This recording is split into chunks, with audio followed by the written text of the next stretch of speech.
Have you ever found yourself in the depths of night, your forehead pressed against the prayer rug, tears streaming down your face as you whisper, Ya Allah, into the silence? Have you ever poured your heart out in dua, feeling as though your words are dissolving into an endless void, while the weight of unanswered prayers grows heavier with each passing dawn? Perhaps you have known that particular ache, the one that settles in your chest when you realize that the thing you've been asking Allah for, the thing you've been waiting for with trembling hope, remains just beyond your reach. You've made your dua with sincerity, you've wept before your Creator, you've raised your hands in surrender, and yet the heavens seem to hold their breath, offering you nothing but the echo of your own longing. If this resonates with the quiet desperation that lives in the corners of your soul, if you recognize the weight of that sacred waiting, then know this: you are not alone in this struggle, and you are not forgotten. What you have experienced as divine silence was never absence, it was preparation. What felt like delay was actually the most intimate form of divine training your heart has ever received. Today, we will uncover a truth that will transform how you understand every moment of waiting you have endured. We will discover why Allah, Ar-Rahman, Ar-Rahim, the most compassionate, the most merciful, chose to make you wait. And we will reveal what has been happening in the unseen realm while your soul learned the sacred art of patience. The pain you have felt in that valley of waiting, that space between a heartfelt dua and its manifestation in your life, this is not evidence of divine neglect. This is the proving ground where Allah sculpts His chosen servants. This is where ordinary believers are transformed into vessels worthy of extraordinary blessings. Let us begin by acknowledging the anguish that lives in what I call the Valley of Waiting. It is that sacred yet challenging space that exists between a dua made with tears and its appearance in the physical world. This valley is not empty, it is not silent, it is filled with the most profound spiritual activity you have ever experienced, even when your human perception could not detect it. This waiting you have endured, it is not the absence of Allah's attention. It is the most acute test of your faith, the moment when Shaitan whispers his most dangerous lie, that you have been forgotten by the one who never forgets. But here is what Shaitan does not want you to understand. The believer who learns to find peace in the valley of waiting has discovered one of the most guarded secrets of spiritual mastery. Consider for a moment the profound wisdom embedded in the story of Musa, peace be upon him, as revealed in Surah Al-A'raf. Allah did not make His chosen prophet wait 40 nights on Mount Sinai out of whim or divine forgetfulness. Every single night was a deliberate act of preparation, a calculated process of purification that would ready Musa's heart to receive something unprecedented in human history, the direct word of Allah Himself. Think about this carefully. The Creator of the heavens and the earth, who could have transmitted His guidance in an instant, chose instead to implement a waiting period. Why? Because the vessel that would carry the divine message needed to be refined through the sacred discipline of patient expectation. Musa was not simply waiting, he was being molded, shaped, and prepared for a responsibility so immense that only a heart purified through waiting could bear it. Your waiting, dear soul, follows this same divine pattern. It is not an empty void where nothing happens. It is intensive spiritual training, a carefully orchestrated preparation that develops within you the capacity to receive and honor the blessing that approaches. Just as a muscle grows stronger under resistance, your faith grows deeper under the beautiful weight of patient trust. Now let us turn our attention to another profound example of divine wisdom in waiting, the strategic patience demonstrated by our beloved Prophet Muhammad, peace and blessings be upon him, during the Treaty of Hudaybiyah. To the human eye, this treaty appeared as a humiliating defeat. The Muslims had traveled from Medina with the intention of performing Umrah, only to be turned away at the gates of Makkah and forced into what seemed like disadvantageous negotiations. The companions, may Allah be pleased with them, struggled to understand how this could be Allah's plan. Their hearts burned with disappointment. Their expectations had been shattered. They could not see the wisdom in this apparent setback. Yet Allah, in His infinite knowledge, had already declared this treaty a manifest victory in the Quran before its fruits became visible to human understanding. What followed was the peaceful conquest of Makkah, the rapid spread of Islam, and the fulfillment of the Prophet's vision in a way that exceeded even the most optimistic hopes of the believers. The waiting, the apparent delay, the seeming defeat, all of it was divine strategy orchestrated by Al-Hakim, the All-Wise. The door that Allah closes in your life, the delay that He decrees in response to your dua, may very well be the greatest act of mercy and strategic wisdom for your ultimate victory. What appears to be divine reluctance may actually be divine precision, ensuring that when your blessing arrives, it comes at the exact moment when you can receive it fully and when it will benefit you most completely. Ibn al-Qayyim, may Allah have mercy on him, offers us a perspective that can revolutionize our understanding of unanswered prayers. He teaches us that the delay in the response to a supplication is, in itself, an act of love and wisdom from Al-Hakim, the All-Wise. This delay is not divine withholding, it is divine giving of the highest order. During the waiting period, Allah is not merely postponing your request. He is actively gifting you with something far more precious than the thing you originally asked for. He is offering you the opportunity to purify your tawakkul, to polish your patience until it shines like refined gold, and to develop a relationship with Him that transcends the temporary nature of worldly blessings. The waiting itself becomes the very tool that Allah uses to sculpt you into a servant worthy of not just the blessing you requested, but of rewards that are eternal. Every day you choose trust over anxiety. Every moment you select gratitude over complaint. Every breath you take while maintaining beautiful patience. All of this is spiritual currency being deposited into an account that will enrich you in ways you cannot yet imagine. This is the profound truth that we will explore together. Your waiting was never punishment, it was preparation. Your delay was never divine neglect, it was divine investment. And the silence you interpreted as absence was actually the sound of Allah preparing something so magnificent for you that ordinary timing would not have been sufficient to contain it. There exists a particular kind of spiritual exhaustion that settles into the bones of the believer who says, "I trust in Allah," while feeling their heart sink deeper into anxiety with each passing day. This is the weariness that comes when faith becomes merely a slogan we repeat rather than a lived certainty that transforms how we move through the world. Perhaps you recognize this internal contradiction. You utter the words, "Ana mutawakkil ala Allah," I place my trust in Allah, and yet your chest tightens with worry. You declare your reliance on the Most High, but your nights are spent turning over scenarios and contingency plans. You speak of divine wisdom, but your heart questions every closed door and delayed answer. This dissonance between what we profess and what we actually experience is not a sign of weak faith. It is often the symptom of a profound misunderstanding about the very nature of tawakkul itself. We have confused true spiritual trust with something that resembles it, but lacks its transformative power. The difference is this: true tawakkul is not passive resignation. It is not the spiritual equivalent of sitting in a waiting room hoping that eventually your number will be called. True tawakkul is active, engaged, and purposeful. It unites complete faith in Allah's wisdom with deliberate action within the sphere of what He has placed under your control.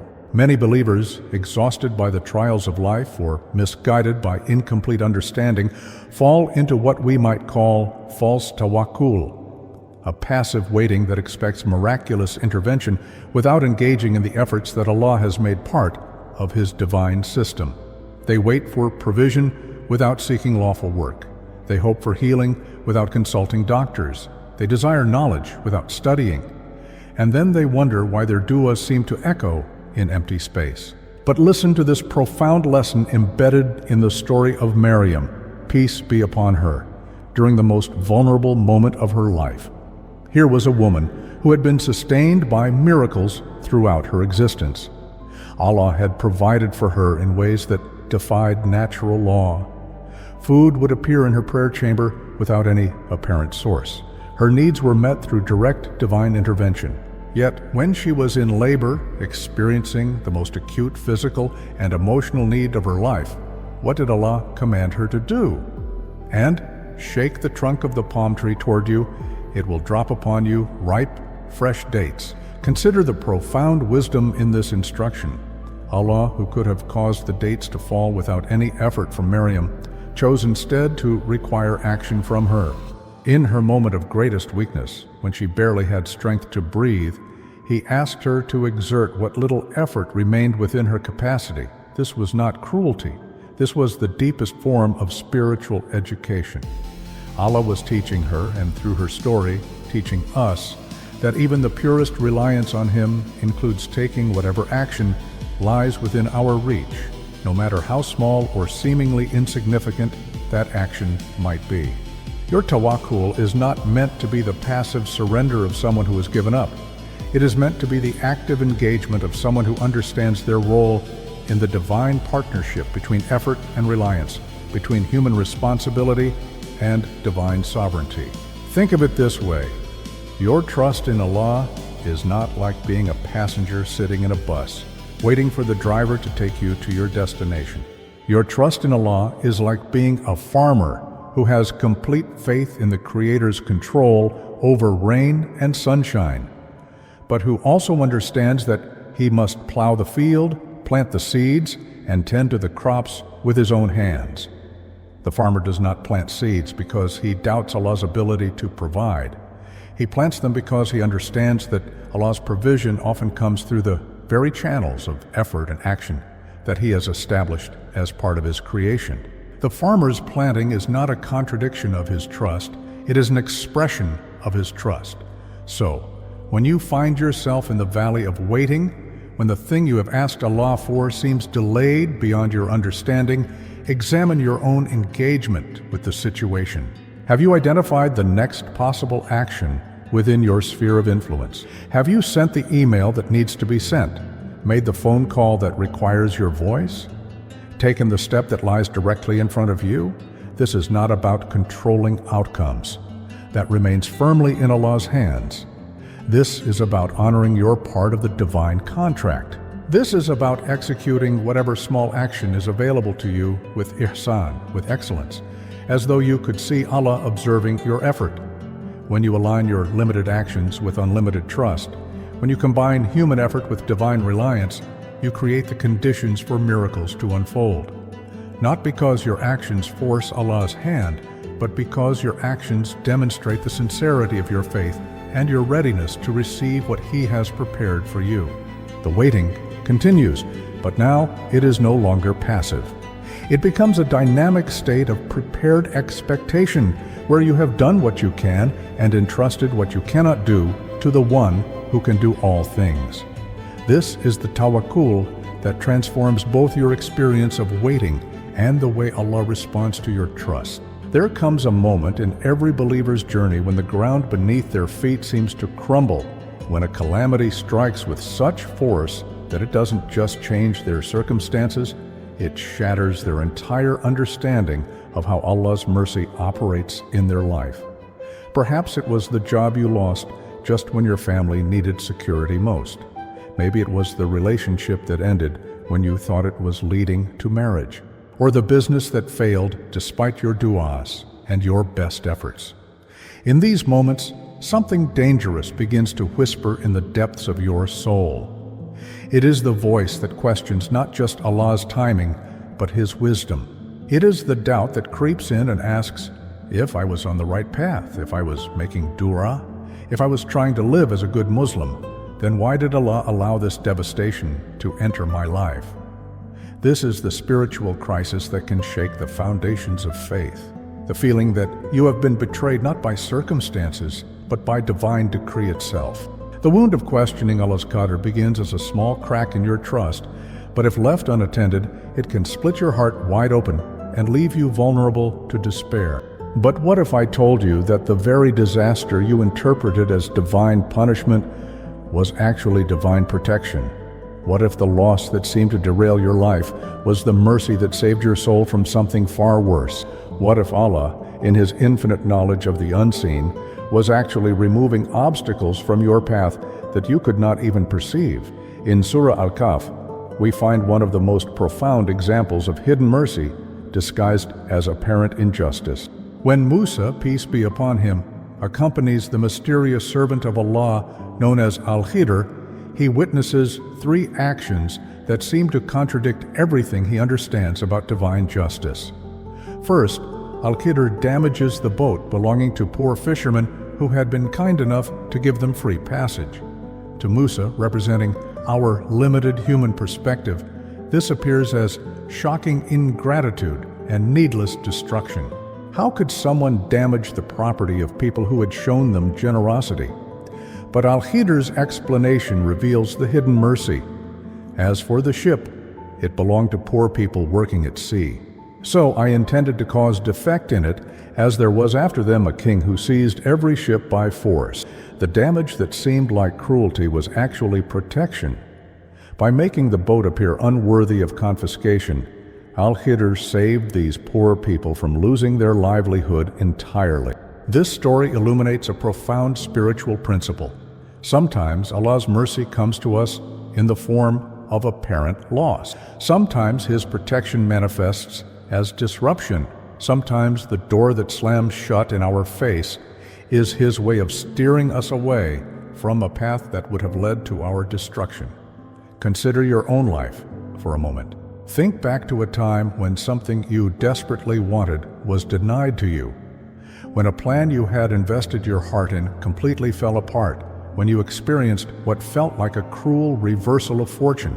Can you see now, with the clarity that comes from time and experience, how that apparent setback actually redirected you towards something better? Can you identify ways in which that painful no from Allah was actually a protective yes to your ultimate well-being?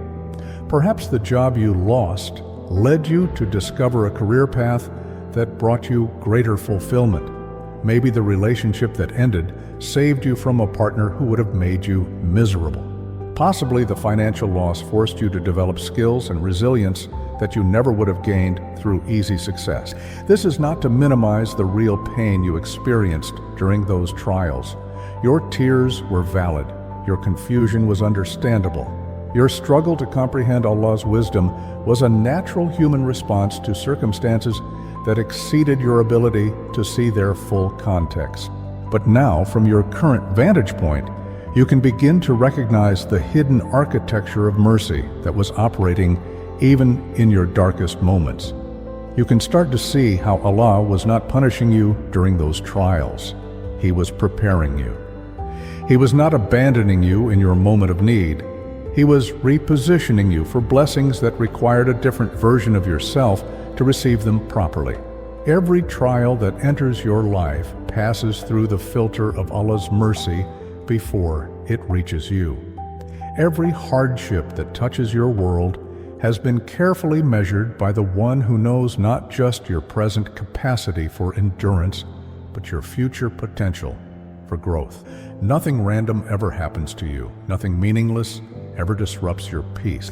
Every apparent setback is actually a setup for a comeback that will exceed your imagination. So when you find yourself in the midst of a current trial, when the path ahead seems blocked by insurmountable obstacles, when Allah's wisdom feels incomprehensible to your human understanding, remember the story of the damaged boat. Remember that sometimes divine mercy comes wearing the mask of earthly loss. Remember that the God who loved you enough to guide you to Islam loves you too much to allow anything truly harmful to take permanent residence in your life.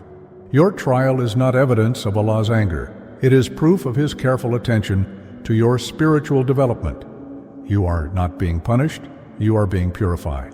The blessing that awaits you on the other side of this difficulty required this very experience to prepare you to receive it with wisdom, gratitude, and proper perspective. Trust the process, even when you cannot see the outcome. Trust the wisdom of Al-Hakim, even when his methods seem mysterious to your human perception. The mercy is there, woven into the very fabric of your difficulty. You need only the patience to wait for its revelation and the faith to recognize it when it finally shows itself to you. Deep within the human heart lies a relentless desire to know and control the future. We want to map out every detail of our lives, to have certainty about timing, to possess guarantees about outcomes. This craving for control transforms our dua from humble supplication into a list of demands, and our relationship with Allah from trust into negotiation. Perhaps you recognize this struggle within yourself, the way anxiety creeps in when you cannot predict what will happen next, the mental exhaustion that comes from trying to manage every variable in your life, the chronic worry that emerges whenever Allah's plan seems to deviate from your own carefully constructed timeline. This need to control stems from a fundamental misunderstanding about the relationship between human planning and divine decree. We begin to believe that our plans are suggestions Allah should follow, rather than understanding that our plans are simply the limited human attempts to navigate within the vast ocean of His eternal wisdom.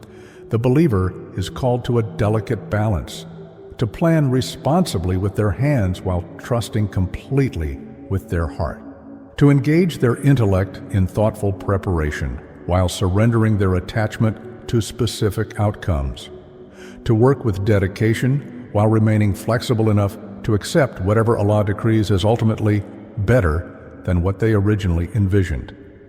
But somewhere along the way, many of us cross the line from healthy planning into the arrogance of believing that we know better than Allah what is good for us. We become so invested in our own timeline that we interpret any deviation from it as a divine mistake that needs to be corrected through more intense dua or greater effort. Listen to this profound truth revealed in Surah Al-Baqarah. And it may be that you dislike a thing which is good for you and that you like a thing which is bad for you. Allah knows, but you do not know. This verse exposes the fundamental limitation of human perspective. We make judgments about what is beneficial or harmful based on incomplete information, while Allah's decisions are rooted in perfect knowledge of all variables across all time. Your urgency to obtain something specific may actually be your soul's attachment to something that would ultimately harm you. Your frustration with Allah's timing may be resistance to His protection against outcomes that your limited vision cannot perceive. Your disappointment with unanswered prayers may be your inability to recognize that the answer is not yet, rather than no, and that this delay is motivated by wisdom rather than rejection. Consider the profound example of Prophet Yaqub, peace be upon him, whose story demonstrates the proper relationship between human planning and divine trust. When his sons were preparing to travel to Egypt, Yaqub gave them practical advice. He instructed them to enter the city through different gates to avoid attracting attention. He planned, he strategized, he used his wisdom to protect his family. But when his careful plans were disrupted, when his beloved son Yusuf was lost, when his other son Binyamin was detained, Yaqub's response revealed the true nature of prophetic character. He did not rage against the failure of his strategy. He did not blame Allah for not honoring his precaution. Instead, he demonstrated the beauty of complete surrender, fasabrun jamil, so patience is most fitting, and wallahu al-mustan ala ma tasifun, and it is Allah whose help is sought against that which you describe.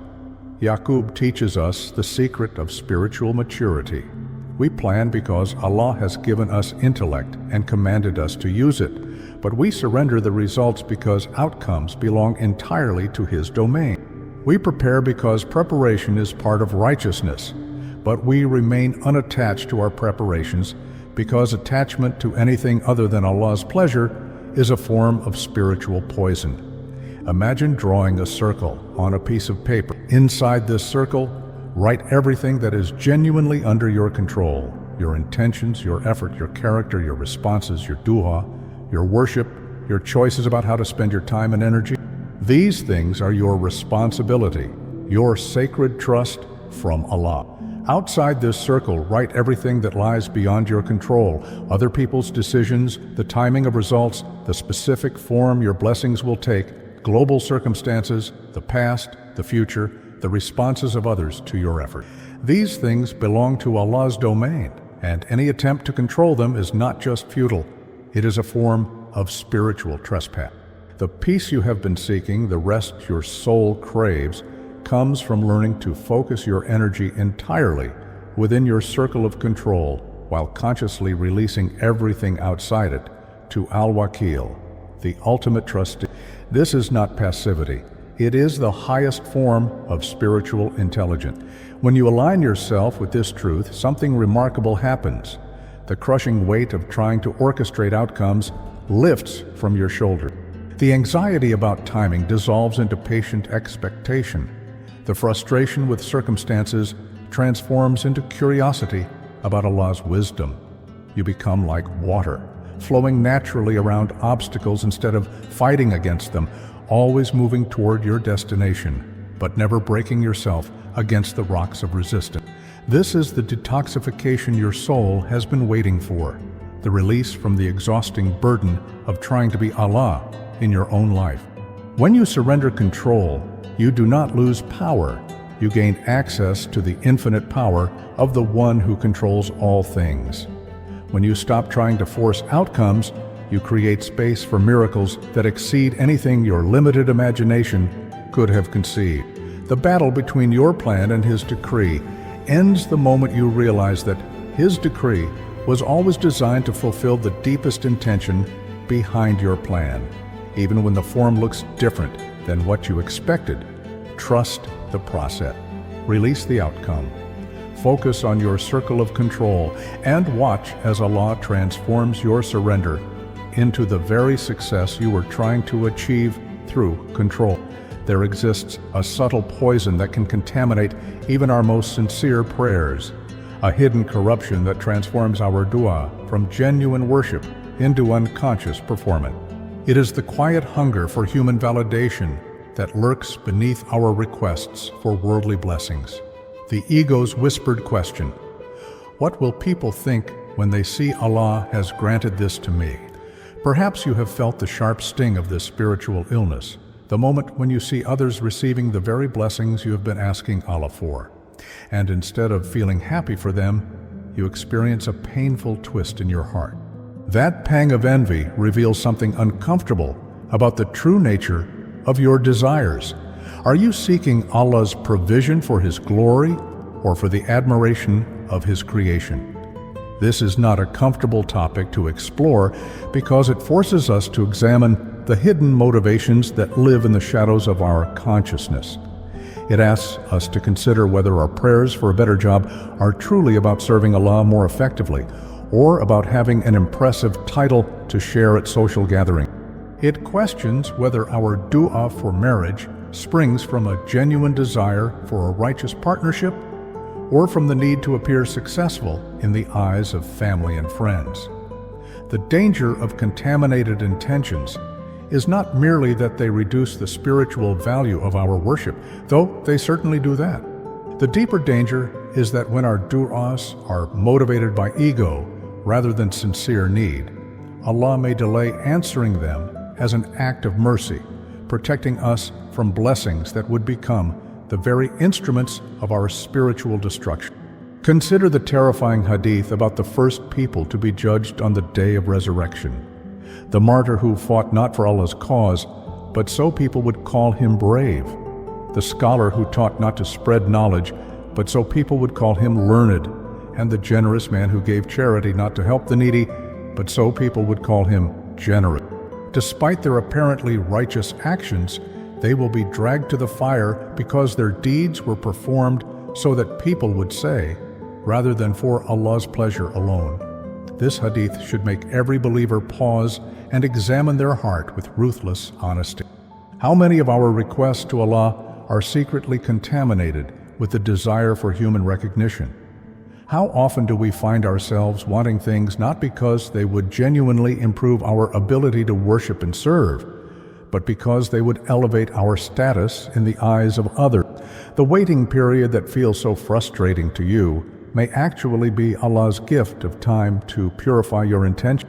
Every day that passes without the answer you seek is another opportunity to examine why you want what you want, to cleanse your motivations of ego's pollution, and to realign your desires with what would truly please your Creator. When you make dua for a promotion, pause and ask your heart, "O Allah, if you grant me this position, how will I use it to serve you? Am I seeking this advancement to have more resources for charity and dawah? Or am I seeking it to feel superior to my colleague?" When you pray for financial increase, examine whether you want abundance to be more generous to the needy or to impress others with your lifestyle. This is not to suggest that all worldly desires are inherently corrupt. Allah has placed legitimate needs within human nature, and He loves to provide for His servants. The issue is not what we ask for, but why we ask for it.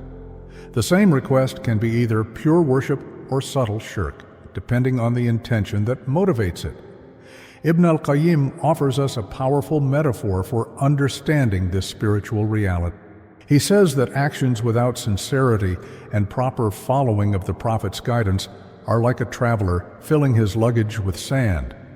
The sand adds weight to his journey and burdens his progress, but it provides no benefit when he reaches his destination. Your dua may be experiencing divine delay because Allah, in His infinite mercy, is waiting for you to empty your heart's luggage of the sand of ego and pride. He is giving you time to ensure that when He does grant your request, it will be received by a purified soul that will use the blessing for His pleasure rather than for self-aggrandizement. The process of intention purification is not always comfortable, but it is always necessary. It requires you to sit with your desires and ask uncomfortable questions about their true source. It demands that you distinguish between what you need and what you want, between what would genuinely benefit your soul and what would merely flatter your ego. As you engage in this inner work, you may discover that some of your prayers have been motivated by comparison with others rather than genuine personal need. You may realize that certain requests were born from insecurity rather than aspiration, from the fear of being left behind rather than the excitement of moving forward. This recognition is not cause for shame, it is cause for gratitude. Every impure intention that you identify and release makes space in your heart for more sincere worship. Every ego-driven desire that you surrender creates room for Allah to plant seeds of genuine spiritual aspiration. When your intentions become purified through this process of honest self-examination, your dua transforms from demanding to trusting, from seeking to receiving, from performing to worship. And it is then that Allah's response flows not just to fulfill your request, but to honor the sincerity with which you have submitted your need to His wisdom and timing. The hunger for validation that once poisoned your prayers becomes replaced by hunger for Allah's pleasure alone. And that hunger, dear soul, is one that Allah never leaves unsatisfied. There is a particular kind of spiritual aridity that can settle over the believer's heart during extended periods of waiting, a dryness that makes even the most fundamental acts of worship feel mechanical and empty. You continue to pray your 5 daily prayers, but the words feel hollow. You recite Quran, but the verses seem to pass through your mind without touching your soul. You make dua, but your heart feels disconnected from the words your lips are speaking. This is perhaps the most dangerous stage of waiting, not because Allah has withdrawn His mercy, but because the soul has temporarily lost its ability to taste the sweetness of faith. The Arabic term for this spiritual sweetness is halawat al-iman, and its absence can make the believer feel as though they are merely going through the motions of religion rather than engaging in genuine worship. If you recognize this description, if you have found yourself in this desert of spiritual numbness, know that you are experiencing something that many of the greatest believers throughout history have also endured. The temporary absence of spiritual feeling does not indicate the absence of spiritual progress. Often, it is during these dry periods that the most profound inner transformation is taking place. The mistake many believers make during these times is assuming that worship is only valuable when it produces immediate emotional satisfaction. They begin to measure the quality of their faith by the intensity of feelings they experience during prayer, rather than understanding that consistency in worship during difficult times is actually one of the highest forms of spiritual achievement. Consider this profound perspective. When you continue to pray, despite feeling spiritually dry, when you persist in making dua, even though your heart feels distant, when you maintain your religious practices, even though they seem to produce no immediate comfort, you are engaged in one of the purest forms of worship possible. You are serving Allah, not because of what you get from the service, but because He deserves to be served. This is the worship of the angels, who glorify Allah continuously, not because they experience emotional highs and lows, but because praise of the Creator is their nature and their purpose. When you worship without feeling, you transcend the limitations of human emotion and approach the consistency of divine service. The waiting period in your life has not been empty of spiritual activity simply because you could not feel that activity taking place. Every day that you chose patience over complaint, every moment that you selected gratitude over bitterness, every breath that you took while maintaining trust in Allah's wisdom, all of this has been accumulating spiritual value even when you could not sense it. The famous hadith tells us, "How wonderful is the situation of the believer, for all his affairs are good. If he experiences ease, he is grateful, and that is good for him. If he experiences hardship, he is patient, and that is good for him. This is only for the believer." This hadith reveals that waiting is not a neutral spiritual state. It is actually one of two guaranteed opportunities for spiritual gain. While your blessing is delayed, you have the opportunity to practice beautiful patience. When your blessing arrives, you will have the opportunity to practice sincere gratitude. Either way, you are in a state of spiritual profit, accumulating rewards that will benefit you not just in this life, but in the eternal life to come. But perhaps the most profound aspect of this spiritual truth is that the waiting itself has been transforming you in ways that immediate gratification never could have achieved. The person who receives everything they ask for quickly never develops the spiritual muscles that can only be built through patient trust. They never learn to find contentment in Allah's pleasure rather than in His gifts. They never discover the deep joy that comes from loving the giver more than the gift. Begin to approach your daily worship with this understanding. You are not praying to get something from Allah, but to give something to Allah. You are not making dhikr to improve your mood, but to fulfill your purpose as a conscious being who recognizes the beauty and majesty of the Creator. You are not reading Quran to feel inspired, but to submit to guidance from the source of all wisdom. Set aside 5 minutes each day to focus not on asking Allah for anything, but simply on reflecting on one of His beautiful names. Choose Al-Mujib, the one who responds to prayers, and spend that time contemplating the absolute certainty that His response to your dua is guaranteed. The question is not whether He will respond, but the wisdom of how and when He will respond. This practice slowly rebuilds what waiting may have temporarily diminished: your yaqeen, your absolute certainty in Allah's goodness and wisdom. As this certainty strengthens, the sweetness of faith begins to return, not as an emotional high that comes and goes, but as a steady spiritual foundation that can support you through any circumstance. Consider the example of Prophet Zachariah, peace be upon him, whose dua for offspring is preserved in the Quran as a model of hope against all odds. He was advanced in age, his wife was barren, and by all natural measures, his request was impossible to fulfill. Yet he approached Allah with a prayer that has become legendary. "My Lord, indeed my bones have weakened, and my head has filled with white, and never have I been in my supplication to you, my Lord, unhappy." The beauty of Zachariah's dua lies not just in its humility, but in its absolute confidence in Allah's power to transcend natural limit. He did not allow the seeming impossibility of his situation to diminish his certainty that Allah could respond to his need. The long wait did not weaken his faith.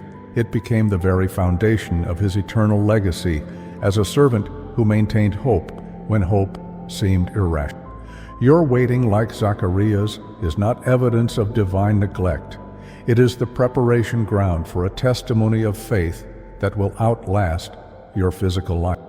Every day that you maintain trust despite uncertainty, every moment that you choose hope despite delay, you are writing a story of spiritual perseverance that will inspire others and please Allah for generations to come.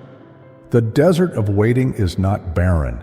It is the place where the deepest roots of faith grow, where the soul learns to find water in sources that the surface mind cannot detect, where the believer discovers that Allah's presence is not dependent on Allah's immediate response to their requests. The sweetness you seek is returning, not as a reward for your patience, but as the natural result of a heart that has learned to love Allah for who He is, rather than only for what He provides. As we reach the end of this journey together, I want you to understand something that will transform not just how you view your past waiting, but how you approach every future moment of uncertainty in your life. Everything you have endured, every tear you have shed in the silence of night, every day you have woken up hoping for change only to find the same circumstances waiting for you. None of it has been in vain. Your heart has been undergoing a process that I can only describe as the most sophisticated form of spiritual education available to the human soul. Allah has been emptying your heart of everything that would contaminate the blessing He has prepared for you. He has been removing from your inner world the impurities of ego, the toxins of control, the pollution of attachment to temporary things, so that when His reward finally manifests in your life, it will find a clean and worthy vessel, ready to be filled with light. This process of tazkiyah, of spiritual purification, could not have been accomplished through ease and immediate gratification. It required the precise application of divine wisdom through circumstances that challenged your faith, tested your patience, and ultimately refined your character until you became someone capable of receiving blessings without being corrupted by them. Consider the profound promise that Allah gives us in Surah Ash-Shar. For indeed, with hardship comes ease. Indeed, with hardship comes ease. The promise is repeated twice, not for emphasis alone, but to establish its absolute certainty. Notice that Allah does not say, ease comes after hardship. He says ease comes with hardship. The relief you seek is not waiting at the end of your trial. It has been present within your trial all along, woven into the very fabric of your experience of the ease that accompanies your hardship has been your growing capacity for sabr, for beautiful patience that connects you to the character of the Prophet. It has been your developing skill at tawakkul, at active trust, that makes you a partner with divine will rather than a victim of circumstances. It has been your expanding ability to find contentment in Allah's pleasure rather than in the immediate fulfillment of your desire.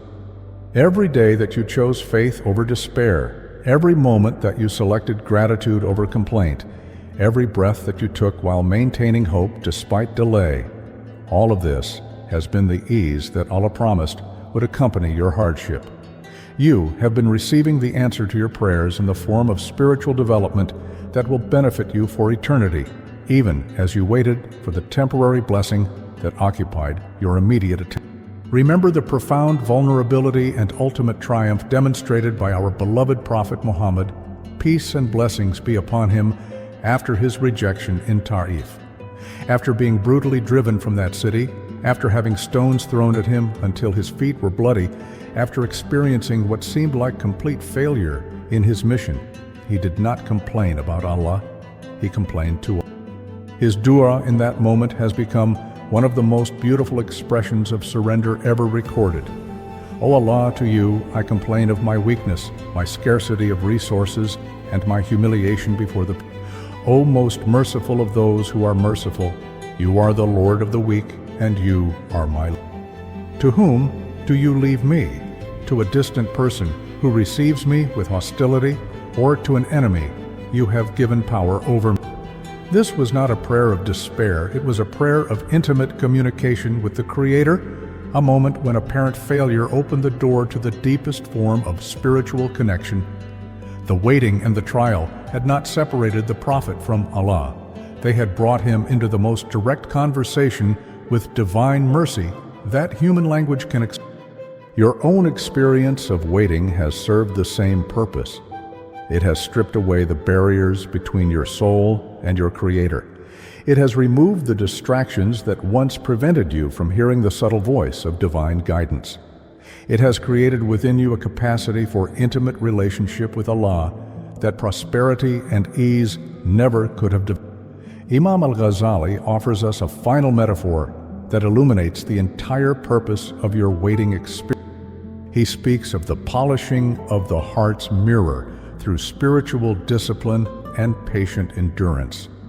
Every day of your beautiful patience has been an act of polishing. Every tear of sincere dua has cleaned away another layer of spiritual rust. Every moment of trust maintained against the whisper of despair has brought greater clarity to your heart's ability to reflect divine. Now, as you stand at the completion of this purification process, your heart is no longer clouded by anxiety about outcomes or dimmed by attachment to temporary things. It has become a clear mirror, ready to reflect the brilliant light of Allah's love and abundant provision that was being prepared for you throughout your entire journey of waiting. The process is complete. The preparation is. The vessel of your soul has been purified and expanded to hold blessings that your original requests never could have encompassed.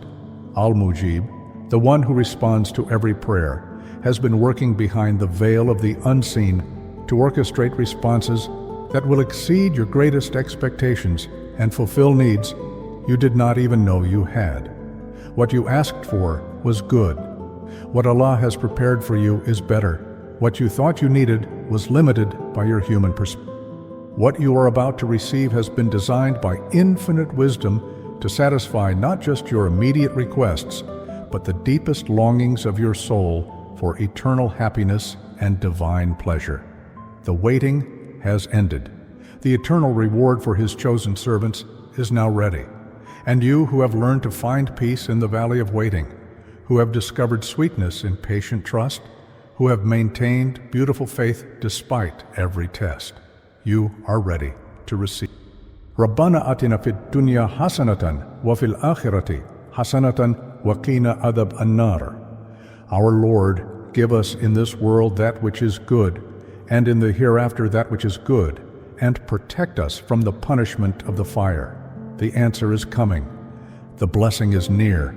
The reward that befits those who wait with beautiful patience is about to transform your life in ways that will make every moment of waiting feel like the most valuable investment your soul has ever made. Trust the process. Trust the timing. Trust the one who has never failed to keep his promises to those who place their complete reliance in him. Your moment has arrived.